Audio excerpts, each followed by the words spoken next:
If you don't like living with us, feel free to leave. Your sister is moving soon, my parents said while they lived in my house rent-free. So I started packing, but not my things, theirs. When they saw what I was doing, they made a phone call. 10 minutes later, police were at my door claiming I was having a mental breakdown. Let me start by saying I never imagined my life would turn into a cautionary tale about boundaries and family dysfunction. My name is Sarah, I'm 29 years old, and I own a 4-bedroom house in suburban Ohio that I purchased 3 years ago after landing a solid position as a hospital administrator. The mortgage was steep, but manageable with my salary, and I was proud of achieving homeownership before 30.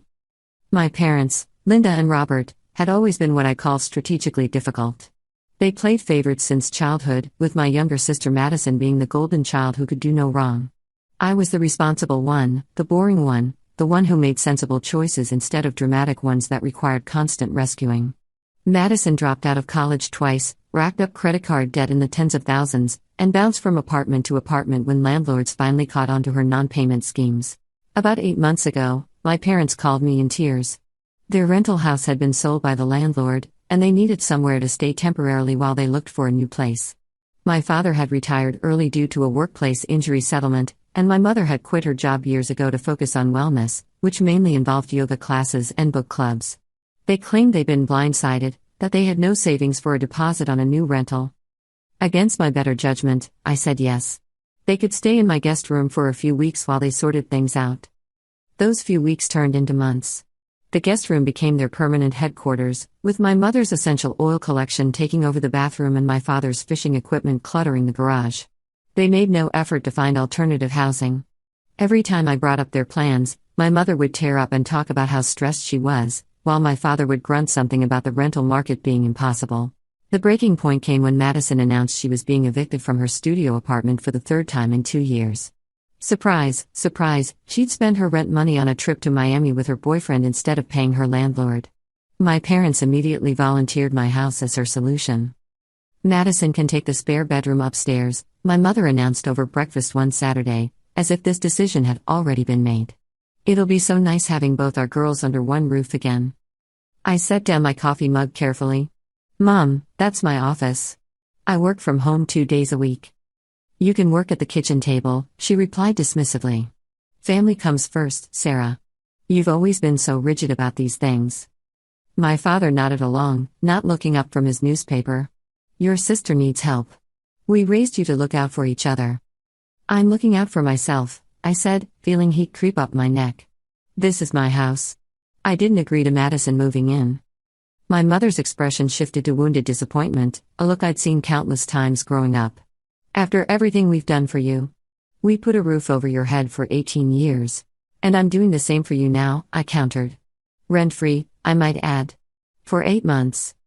We didn't realize you were keeping score, my father said coldly. If that's how you feel, maybe we should all just leave. Madison can find somewhere else to go, and your mother and I will figure something out. The manipulative tone was clear. They had no intention of leaving. This was a test to see if I'd back down.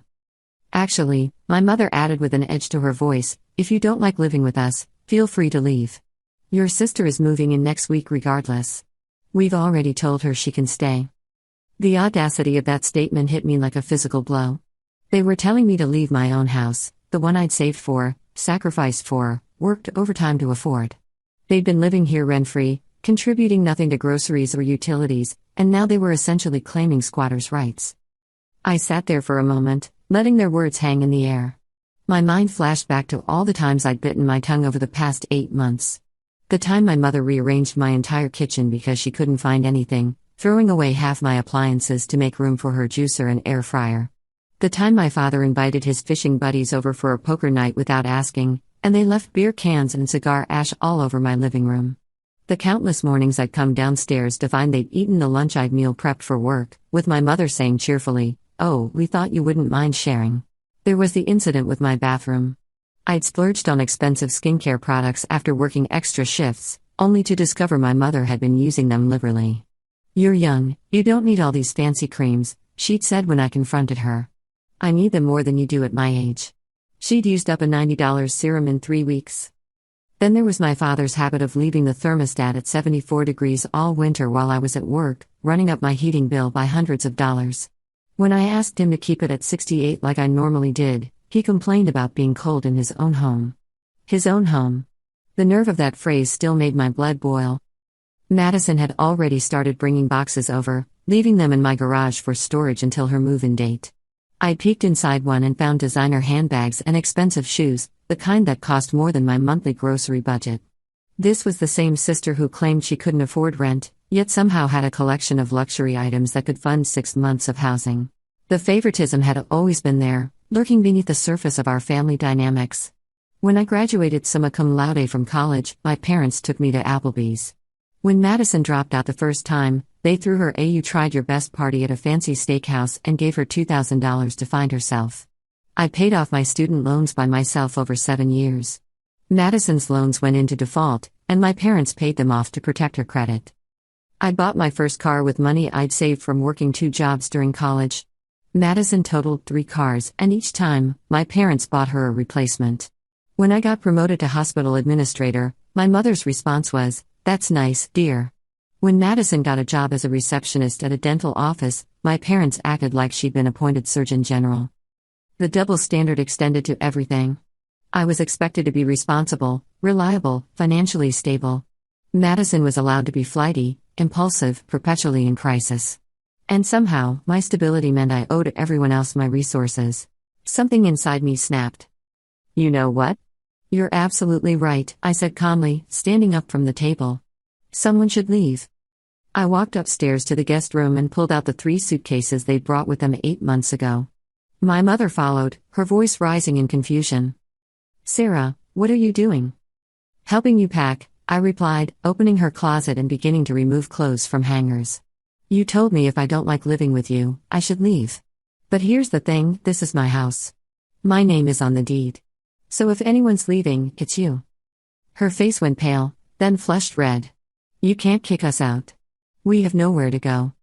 "You should have thought about that before issuing ultimatums in my kitchen," I continued, folding her sweaters, placing them methodically in the suitcase. My hands were steady even though my heart was hammering. My father appeared in the doorway, his expression darkening. "Sarah Elizabeth, you stop this right now." "No." The word felt powerful coming out of my mouth. "I've been more than accommodating. I gave you 8 months to find housing. Instead, you got comfortable and decided to move Madison in without asking.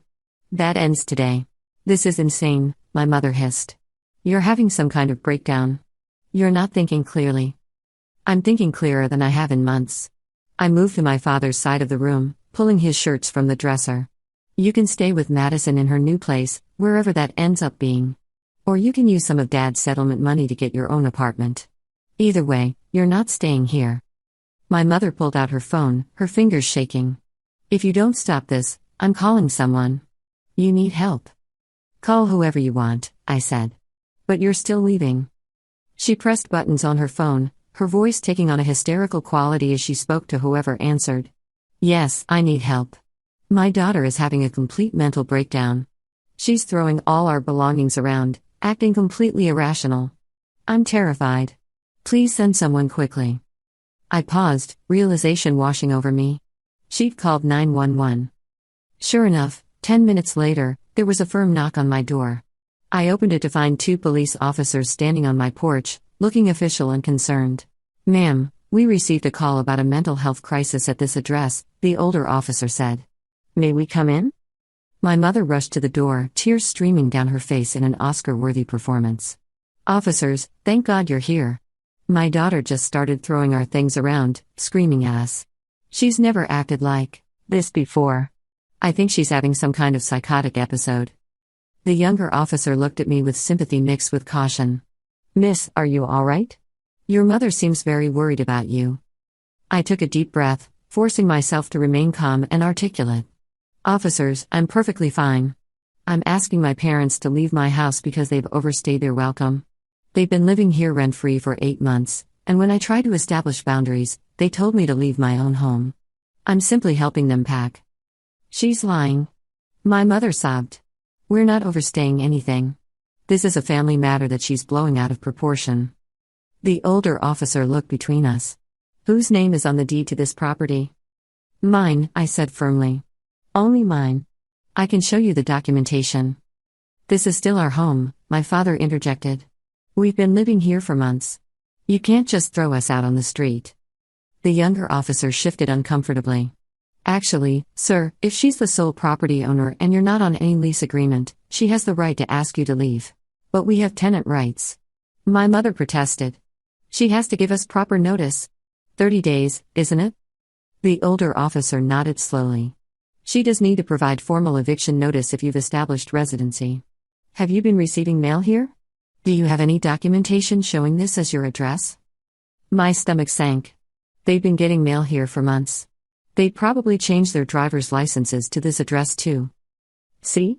My mother said triumphantly through her tears. She can't just throw us out. Tell her, officers. The older officer looked at me with sympathy. I'm sorry, but they're correct. If they've established residency, you need to go through the proper legal eviction process. That typically requires written notice and a court hearing if they refuse to leave voluntarily. So she's just having a breakdown for nothing, my father said smugly. Officers, we're concerned about her mental state. This behavior is completely erratic. The younger officer addressed me directly, his tone professional but kind. Miss, I don't think you're having a breakdown. I think you're frustrated with a difficult housing situation. But you do need to handle this through proper legal channels. In the meantime, I'd recommend everyone cool off and maintain peace in the household. After they left, my parents looked at me with barely concealed satisfaction. They thought they'd won. My mother even had the audacity to smile as she unpacked her suitcase. Looks like you'll have to put up with us a bit longer, she said sweetly. And Madison will still be moving into the upstairs bedroom next week. I didn't respond.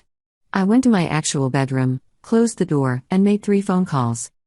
The first was to a lawyer who specialized in landlord-tenant law.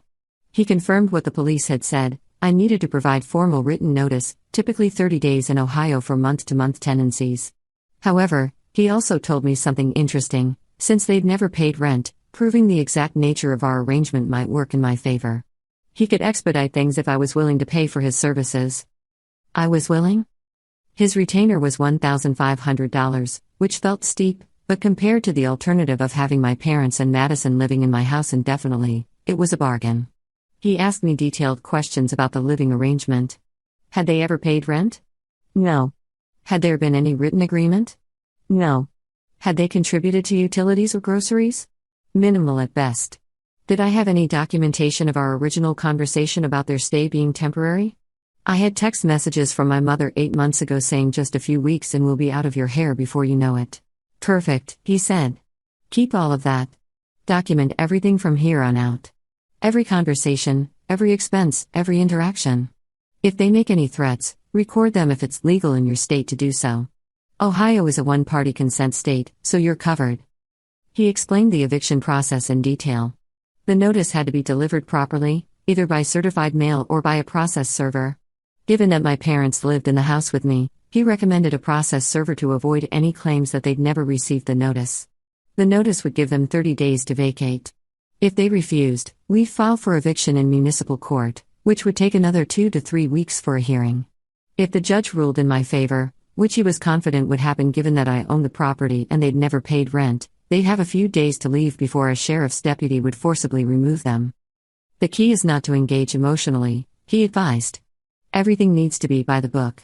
Don't yell, don't threaten, don't do anything that could be construed as harassment or creating an unsafe environment.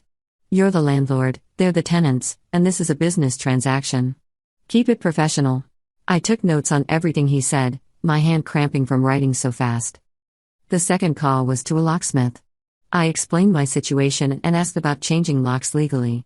He told me that once my tenants were formally served with eviction notice, if they left the premises at any point, I could change the locks without it being considered an illegal lockout, as long as I stored their belongings safely and gave them reasonable access to retrieve their items. A lot of people don't know this, he said, but the law distinguishes between someone who's actively living in a property and someone who's left it vacant. If they go out for groceries during their notice period and you change the locks while they're gone, that's different than if they're in the shower and you lock them out. The first scenario, you're securing your property after they've voluntarily left. The second is an illegal lockout. Make sense? It made perfect sense. I asked him about his availability in about 3 to 4 weeks. He said he could be at my house within an hour's notice if I called ahead of time. One more thing, he added. When you do this, take photos of everything. Document the condition of the property, photograph all their belongings before you pack them, keep receipts for the storage unit. People love to make accusations after the fact, saying their stuff was damaged or stolen. Cover your ass, excuse my language, with documentation. The third call was to Madison. She answered on the fifth ring, irritated. What do you want, Sarah? Just a heads up that you won't be moving into my house next week. Mom and Dad are being evicted, and once they're out, the door locks are being changed. Find somewhere else to crash. You're such a bitch, she spat. Mom said you were acting crazy today. I guess she was right. Mom called the cops on me and told them I was having a mental breakdown because I asked them to leave my own house, I said flatly. So yeah, I'm done playing nice. Good luck with your housing situation. I hung up before she could respond. The lawyer had the eviction notice drafted and served within 3 days. My parents were livid when the process server handed them the paperwork, but there was nothing they could do about it. The notice gave them 30 days to vacate the premises. Those 30 days were tense. My parents barely spoke to me except to make passive-aggressive comments about my cruelty and how I was abandoning family. My mother cried frequently and loudly. My father started making veiled threats about suing me for elder abuse or unlawful eviction, but my lawyer had assured me everything was by the book. I documented everything during those 30 days. I kept a journal with dates, times, and descriptions of every interaction. I photographed the condition of the house daily. I saved every text message and email. I made copies of my utility bills showing the increased costs from their extended stay. I calculated grocery expenses, comparing my spending before they moved in versus during their occupancy. The numbers were staggering. I'd been spending an extra $400 per month on food alone. I also prepared for their eventual departure. On day 15, I rented a climate-controlled storage unit across town, paid the first month's fee, and kept the keys ready. I wanted to be prepared for the moment they left the property, even briefly. My lawyer had been clear, if they voluntarily left during the notice period, I could secure my home and store their belongings safely. My mother's tactics became increasingly desperate. She'd leave pamphlets about elder care and family values on my pillow. She'd cook elaborate dinners and set a place for me at the table, then look wounded when I ate in my room. She called my office twice, claiming there was a family emergency, only for me to call back and find out she wanted to talk things through. My father took a different approach. He became silent and brooding, emanating disappointment like a fog. He'd shake his head slowly whenever I walked by, as if I were a stranger who'd let him down in unimaginable ways. He stopped doing the few minor chores he'd occasionally done, leaving dishes in the sink and trash overflowing as a form of protest. Madison showed up on day 12, unannounced, with my cousin Rebecca in tow. Rebecca had always been close to my mother, and I could tell immediately this was an intervention attempt. Sarah, can we talk? Rebecca asked, her voice saccharine with false concern. She was carrying a Starbucks cup and wearing expensive athleisure, the uniform of someone who'd never had to worry about making rent. I'm busy, I said from behind my laptop at the kitchen table, where I was finishing a report for work. This will only take a minute. Madison sat down across from me without being invited, and Rebecca followed suit. We're worried about you. I closed my laptop slowly. Are you? Mom and Dad are devastated, Madison continued. They don't understand why you're doing this. After they took you in when you were a kid, gave you everything, they didn't take me in. They're my parents. That's literally the minimum legal requirement of having children. I kept my voice level, channeling my lawyer's advice about staying professional. Rebecca reached across the table like she might touch my hand, but I pulled back. Family is supposed to support each other through hard times. Your parents are going through a difficult transition, and instead of helping, you're making it worse. They've had 8 months of help, I said. Rent-free help. That's over $9,000 in housing costs I've absorbed. How much have you contributed to their situation, Rebecca? She blinked, caught off guard. That's not the point. It's exactly the point. It's easy to preach about family support when you're not the one being taken advantage of. When was the last time Mom and Dad stayed with you rent-free? I don't have the space. I'm sure you could make space. You have that 4-bedroom house in the suburbs. The one with a finished basement. Why haven't you offered to let them stay there? Silence. Madison's jaw tightened. She hated when her narrative got flipped. This is different, Madison finally said. You've always been the one with money, the one with stability. It's not fair that you have all this. She gestured around my kitchen, while the rest of us struggle. I have this because I worked for it, I replied. I worked through college. I worked overtime for 3 years to save for a down payment. I made sacrifices. What have you sacrificed, Madison? Besides other people's money? Her face flushed red. That's a horrible thing to say. It's true. And you know what? I'm done being the family ATM. I'm done being the responsible one who picks up everyone else's slack. Find someone else to mooch off of. Rebecca stood up abruptly. You've changed, Sarah. You've become hard. No, I've become smart. I opened my laptop back up.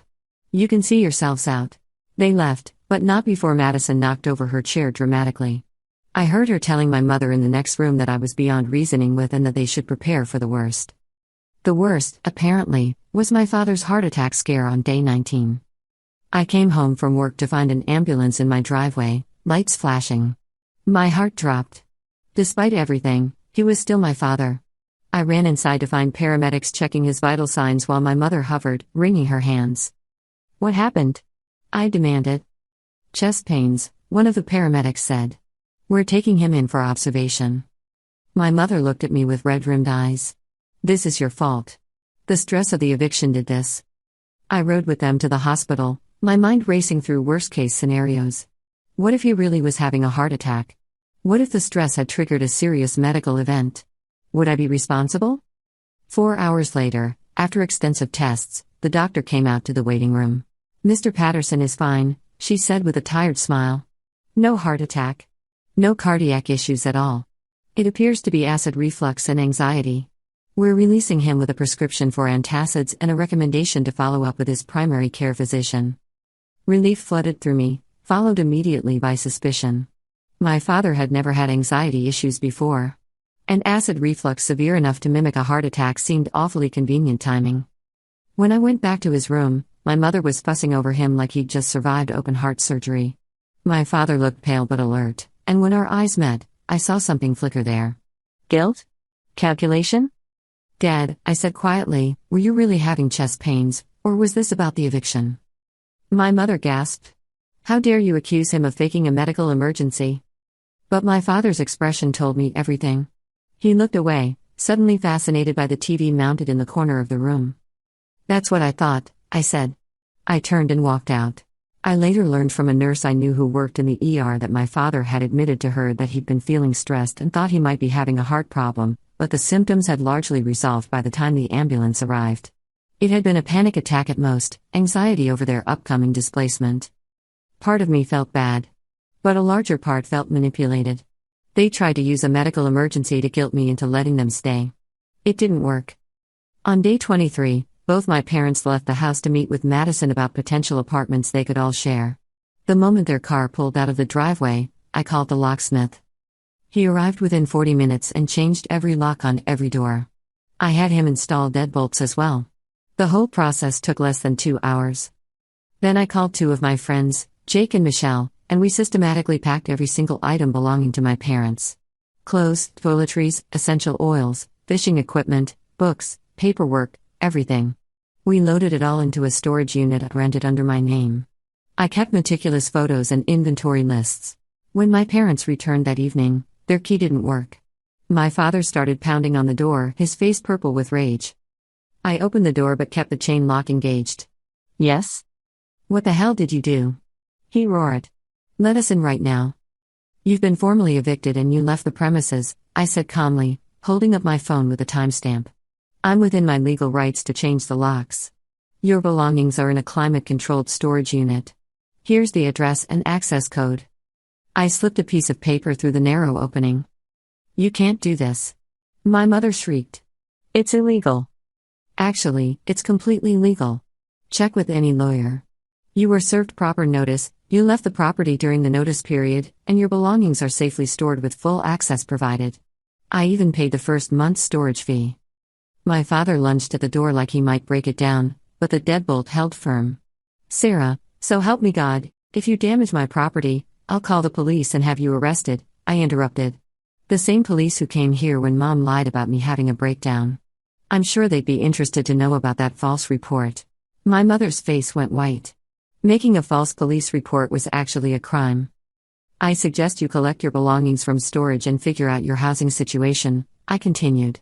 Madison's expecting you anyway, right? Or you could use Dad's settlement money for a deposit somewhere. Either way, you're not coming back here. After everything we did for you, my mother whimpered. You're throwing us out like garbage. You told me to leave my own house, I replied. You called the police and told them I was mentally unstable. You tried to manipulate me into housing Madison without my consent. You lived here rent-free for 8 months and showed zero gratitude. So yes, you're leaving. This is what consequences look like. I closed the door and locked it, then closed the curtains. They stood outside yelling for another 20 minutes before finally leaving. My mother called my phone 16 times that night. I blocked both their numbers. Madison sent me a series of angry texts calling me every name in the book. I blocked her too. The next few days were quiet. I walked through my house, room by room, reclaiming the spaces that had been invaded. I turned the guest room back into an actual guest room with fresh paint and new bedding. I set up my office properly in the upstairs bedroom. I deep cleaned everything, scrubbing away the residue of 8 months of disrespect. My extended family started calling.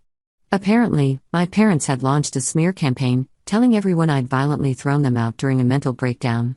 They claimed I'd thrown their belongings on the lawn, that I'd physically threatened them, that I was on drugs or having a psychiatric crisis.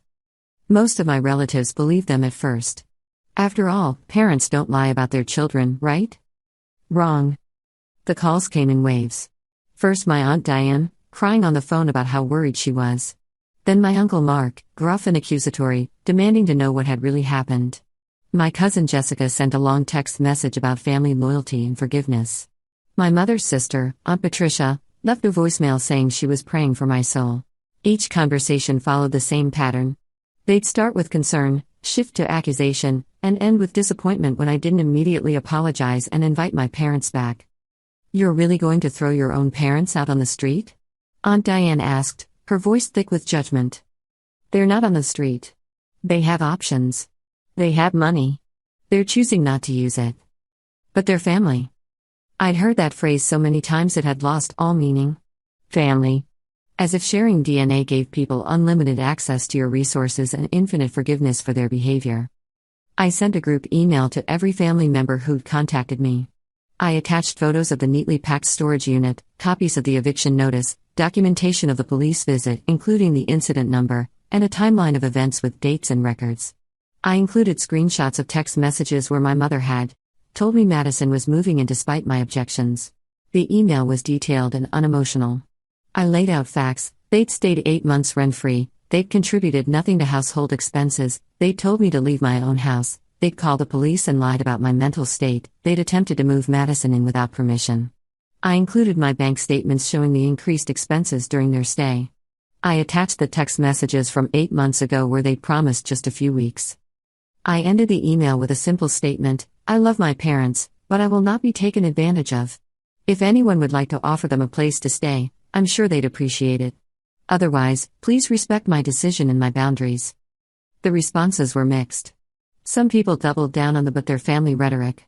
Others went silent, presumably embarrassed they'd believe the false narrative. A few reached out privately to apologize. The tide turned quickly. My Aunt Diane called to apologize profusely.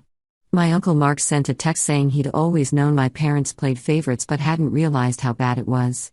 Even my grandmother, who typically sided with my mother in all disputes, called to say she was disappointed in how they'd behaved. My parents tried to claim the documents were forged or taken out of context, but the evidence was too clear. They'd backed themselves into a corner with their lies. My grandmother's call was particularly significant. She was 83, sharp as a tack, and had always been the family matriarch. When she spoke, people listened. She'd raised my mother to believe that daughters should be selfless, that family always came first, that women should sacrifice for their loved ones without complaint. Hearing her say she was disappointed in my mother felt like a seismic shift in family dynamics. Your mother called me crying, Grandma Helen said, her voice steady despite her age. She painted quite a picture. Said you'd gone crazy, that you were cruel and vindictive. But then I got your email. I held my breath. I read every word. Looked at every photo. Those text messages where she promised just a few weeks, I saw those. And you know what I thought? What? I asked quietly. I thought about when your grandfather and I went through hard times. We had to stay with my sister for 3 months while your grandfather found work. And every single day, we looked for our own place. Every single week, we contributed what we could to groceries. We didn't get comfortable. We didn't impose. And we certainly didn't tell my sister it was her job to keep supporting us. She paused. Your mother forgot those lessons. Or maybe she never learned them in the first place. I felt tears prick my eyes. Thank you for understanding. More than that, I'm proud of you, she continued. It takes courage to stand up for yourself, especially when everyone's telling you you're wrong. You did the right thing, Sarah. Don't let anyone make you doubt that. After we hung up, I cried for 20 minutes. Not from sadness, but from relief. Someone in my family saw me, really saw me, and validated my choice. Grandma Helen called my mother the next day and, according to my Aunt Diane who witnessed it, delivered a lecture about responsibility, boundaries, and the difference between helping and enabling. My mother apparently hung up on her halfway through. The family dynamics continued to shift. Uncle Mark, who initially called me selfish, reached out again after talking to his wife.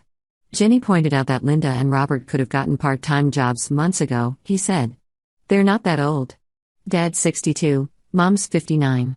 They're both perfectly capable of working, lots of people their age do. It was true. My father's injury hadn't left him disabled, he'd gotten a settlement because the company wanted to avoid a lawsuit.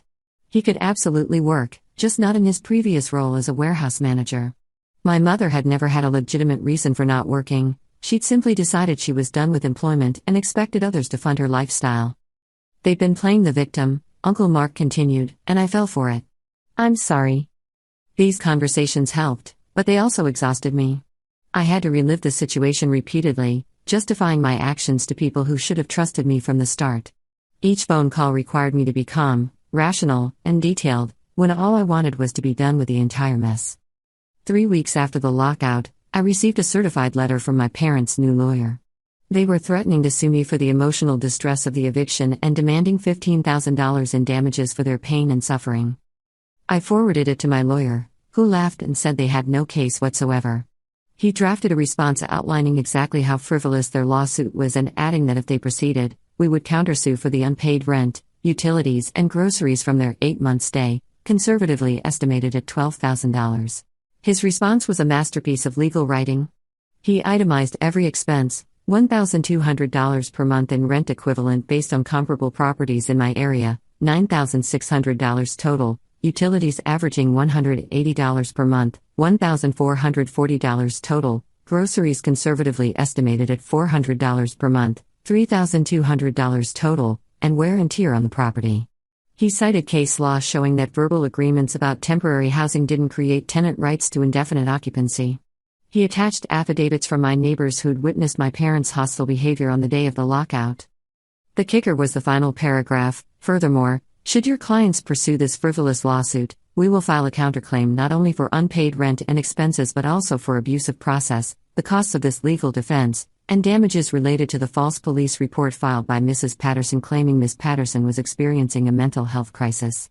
We have documented evidence that this report was knowingly false and made with the intent to manipulate law enforcement against Ms. Patterson. We never heard from their lawyer again. Madison managed to get evicted from yet another apartment 2 months later. She called me from a friend's couch, crying and asking if she could stay with me just for a few days while she got back on her feet. No, I said simply. But I'm your sister. How can you be so heartless? You called me a bitch when I told you that you couldn't move into my house without permission. You sent me dozens of nasty messages. You've never once taken responsibility for your own choices. So no, you can't stay here. Figure it out like the rest of us have too. She hung up on me. I didn't lose sleep over it. My parents eventually moved into a small 2-bedroom apartment about 40 minutes away. They'd used most of my father's remaining settlement money for the deposit and first month's rent. Madison bounced between their couch and various friends' places, never staying anywhere long enough to be considered a tenant. I changed my phone number and didn't give it to any of them. I blocked them on all social media. I told my extended family members that I loved them but wouldn't discuss my parents or Madison anymore, and that any information shared with them would result in me cutting off contact. Some people thought I was harsh. Some people said I should forgive because they're family. Some people suggested therapy to work through my anger issues. But here's what I learned through this whole nightmare: being related to someone doesn't give them the right to exploit you. Loving someone doesn't mean accepting abuse or manipulation. And sometimes, the healthiest thing you can do is walk away from people who refuse to respect you, even if they're your parents. A year has passed since I changed those locks. My house is peaceful now. I host dinner parties with actual friends who respect boundaries. I work from my home office without interruption.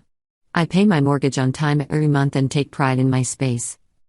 Sometimes I think about my parents living in their cramped apartment, or Madison couch surfing through her late 20s, and I feel a twinge of something, not quite guilt, not quite satisfaction. Maybe just sadness that it had to come to this. But then I remember the look on my mother's face when she told me to leave my own house, the smugness when she thought she'd trap me with tenant laws, the lies she told the police about my mental health. I remember my father's threats, Madison's entitlement, the 8 months of being taken advantage of in my own home. And I don't regret a single thing I did. They taught me to stand up for myself, even when it's hard. They showed me that sometimes love means letting people face the consequences of their actions. They prove that you can't help people who don't want to help themselves. So if anyone asks if I feel bad about evicting my parents, my answer is simple: I feel free. And that's worth more than their approval ever was.